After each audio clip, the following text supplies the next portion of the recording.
Motiar, Fajrul bongkar borok Fadlizon, protes PLN karena kesalahan sendiri.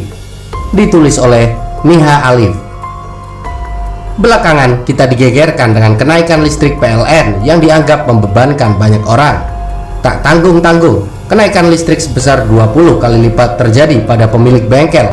Padahal saat pandemi penggunaan listrik justru menurun. Ternyata ada masalah lain penyebab melonjaknya tagihan tersebut.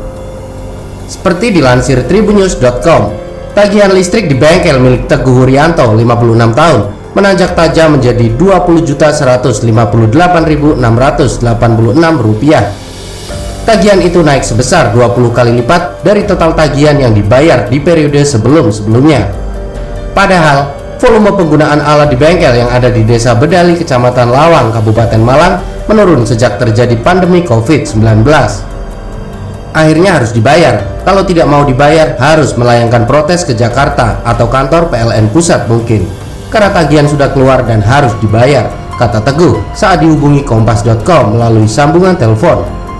Teguh mengatakan, kenaikan tagihan listrik terjadi sejak meteran listrik di bengkelnya diganti dari yang analog ke meteran listrik digital pada Januari 2020 yang lalu. Setelah itu, tagihan listrik yang diterimanya naik. Namun, Teguh menganggap kenaikan itu merupakan hal yang wajar karena berganti meteran digital.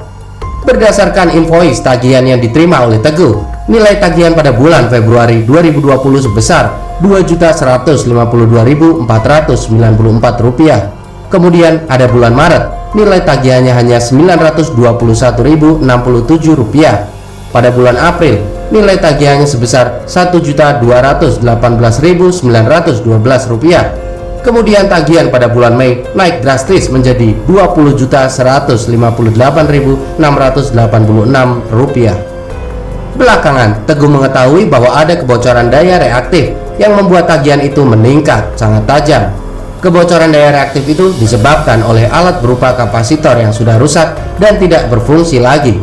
Kebocoran daya reaktif itu terdeteksi setelah meteran listrik diganti ke meteran digital. Kita semua harus mengakui ada borok manajemen PLN dalam hal ini. Pemberian stimulus pemerintah pusat untuk pelanggan 450 VA dan 900 VA jadi tak berarti jika PLN tidak memperhatikan pelanggan lain.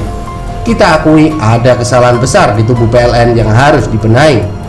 Dan seperti biasa, oposisi yang terbiasa menyerang segala kebijakan pemerintah merasa diuntungkan dengan kondisi seperti ini.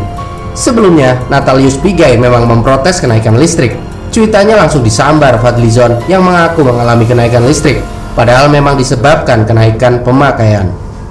Dalam akun Twitternya @Fadlizon pada Selasa 9 Juni 2020, Fadli mengatakan ia mengalami kenaikan listrik sebagaimana yang dialami pelanggan listrik lainnya. Fadlizon meminta PLN transparan terkait keluhan-keluhan dari masyarakat. Tulis Fadlizon di akun Twitternya, memang banyak keluhan tagihan listrik melonjak. Saya juga mengalami yang sama. @PLN123 harus transparan atas keluhan-keluhan di masyarakat. Kenapa tagihan listrik makin melonjak? Ada privatisasi? Cuitan Fadli itu kemudian direspon oleh Fajrul Rahman. Dalam postingan di akun Twitternya pada Rabu 10 Juni 2020, Fajrul menyebut manajemen PLN UP3 Ciracas telah datang ke rumah Fadlizon di Pondok Labu. Fajrul Rahman mengungkapkan, dari hasil pembacaan meter di rumah Fadlizon terbukti normal dan pemakaian pada Juni 2020 mengalami kenaikan sebesar 15% dibanding pemakaian pada bulan Mei 2020. Fajrul menegaskan tidak ada kenaikan tarif listrik oleh pemerintah. Ditulis oleh Fajrul dalam Twitternya, manajemen PLN UP3 Ciracas datang ke rumah @Fadlizon di Pondok Labu, bertemu Dani. FZ bersedia bertemu di Ben Hill, Asap. Hasil pembacaan terbukti normal dan pemakaian Juni 2020 terjadi kenaikan 15% dibanding pemakaian Mei 2020. Tidak ada kenaikan tarif listrik oleh pemerintah. Akhirnya, borok Fadlizon terungkap sudah. Dengan memanfaatkan kondisi viral di masyarakat, ia mencoba memposisikan dirinya terzalimi. Padahal diketahui kenaikan listrik di rumahnya bukan karena kesalahan PLN, melainkan karena kenaikan pemakaian sebesar 15%. Lagi pula, anggota Senayan dengan gaji dan fasilitas seperti dia harusnya malu kalau masih mengeluh. Harusnya Fadlizon menyumbangkan gajinya untuk membantu rakyat miskin yang terimbas corona. Seperti diketahui banyak orang, anggota DPR tak maksimal dalam merancang undang-undang tapi malah sibuk di media sosial. Orang-orang seperti Fadlizon dan Pigai sejatinya hanya memikirkan kepentingan pribadi dan kelompoknya. Mereka tak peduli dengan kepentingan banyak orang selagi kepentingan sendiri tak terusik. Kasus PLN ini contohnya. Betapa naifnya seorang Fadlizon yang tergolong kaya raya masih mencontohkan untuk dirinya sendiri. Belakangan, PLN mengklarifikasi kalau kenaikan saat ini karena ada tagihan yang ditunda dari bulan sebelumnya. Tapi pembenahan di tubuh mereka harus tetap didorong. Jangan sampai pemerintah Jokowi sudah pontang-panting mengatasi corona dan dampak ekonomi, malah ditambah kinerja bobrok dari salah satu BUMN hingga jadi bulan-bulanan oposisi.